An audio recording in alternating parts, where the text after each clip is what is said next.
What's up, y'all? This is Hydro here, and today I'm going to review Hyrule Warriors.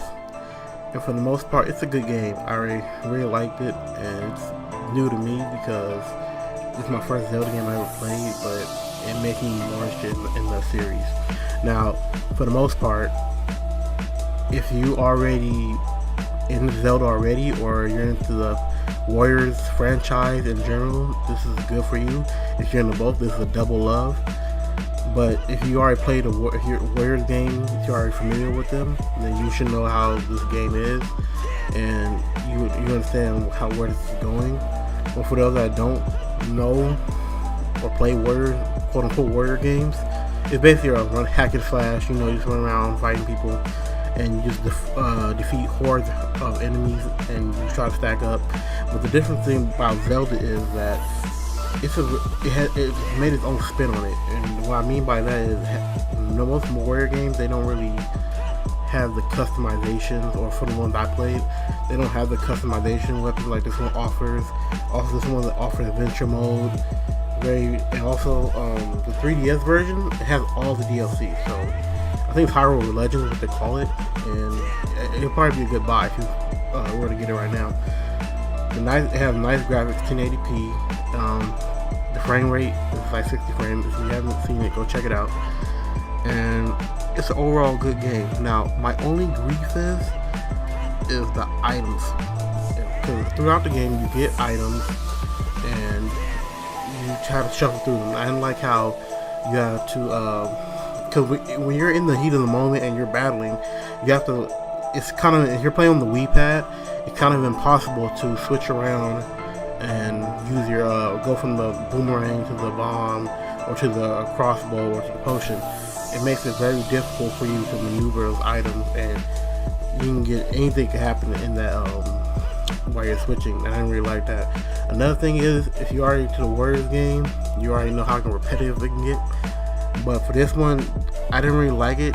The bosses was okay, but I didn't like how repetitive they got. Like, I fought the King Dodongo like 5 times throughout the story, and I kind of just wish they would have made a better effort, because like I said, this is my first Zelda game. I didn't mention it already, but I think I did.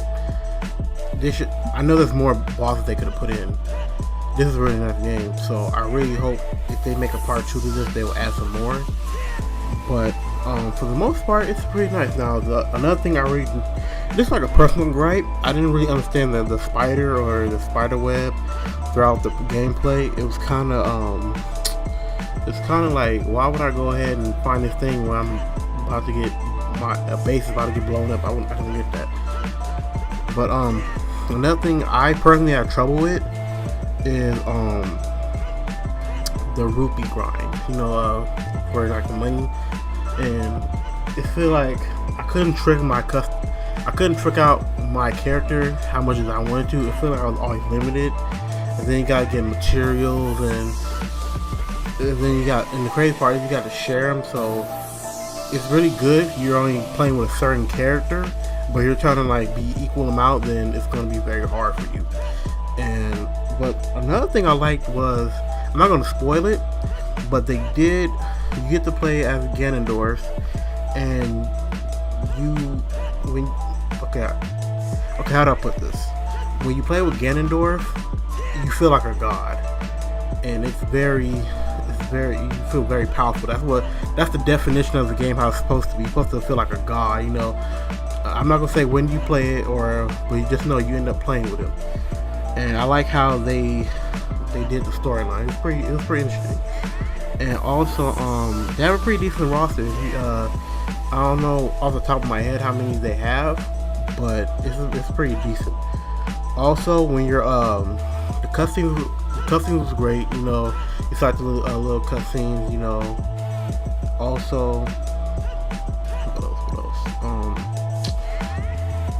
Since I haven't played a Zelda game, but most people have, which is pretty nice, because when I was playing, as you notice, the level selection, they tell you what game it's from, and I thought that was pretty dope. So if you're new to the Zelda franchise, you can play this game. You might get spoiled a little bit, but you at least know, oh, okay, Death Mountain for Ocarina of Time or Twilight, you know, it's pretty nice. But I would highly recommend this game to a friend. But I would seriously think about post game and repetition because, like I said, hack and slashers. You know, after you beat the game, that's mostly about it. And it would be a nice post game because they have like a little adventure mode and I think legendary mode. I think something like that. But it's unfortunate it's on Wii, so if you're like a hardcore fan that just has to complete it, and it's probably good for you. Otherwise, you're not going to get no trophies or anything like that.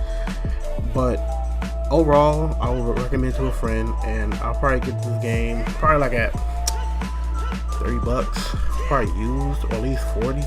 I mean max 40. But I think that's all that I have to say. In the areas for improvement, I think they can really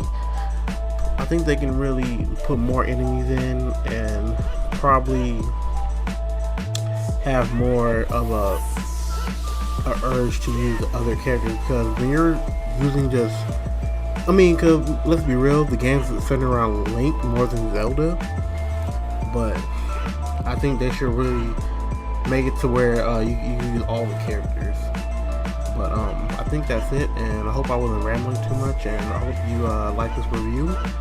And if I would give it a number, I'd probably give it like an 8.